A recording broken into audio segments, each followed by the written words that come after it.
More on this act of terror and hate. According to NBC News, the gunman did call 911 just moments before that shooting to pledge allegiance to ISIS. And just a few months ago, authorities foiled a terror attack in our city. We wanted to know what's being done to protect our residents from terrorism. Jennifer Mobilia joins us live with a closer look.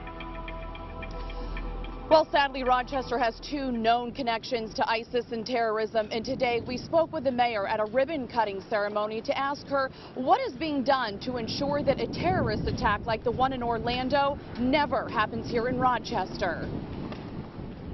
May 2014, this man, Mufid Elfki, is arrested here in Rochester. He became the first American arrested in the United States accused of recruiting for ISIS.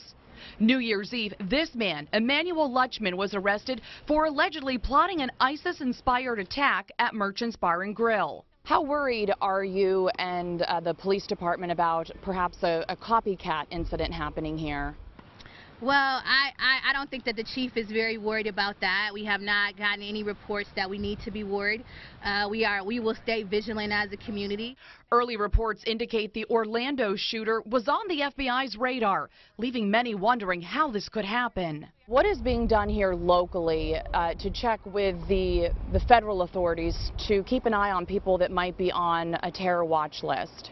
As you know, we had our own scare with a possible terror attack, on New Year's night, and it was because of that partnership between the police department as well as the FBI that this person was taken into custody before anything tragic was able to happen here. Mayor Lovely Warren says local authorities are constantly monitoring social media, a platform often used by ISIS to recruit fighters. How do you guys monitor the lone wolf attacks? How do you prevent them, and especially at a soft target like a nightclub or a bar or a restaurant?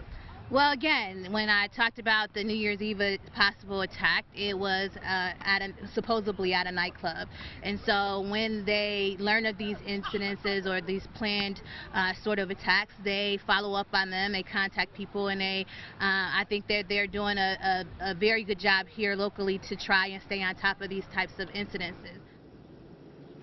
Now, within the past hour, we received a statement from Rochester Police Chief Michael Simonelli. It says in part, quote, "We have been in contact with the FBI Joint Terrorism Task Force and have been informed there is no information regarding any specific or credible threat to our local area.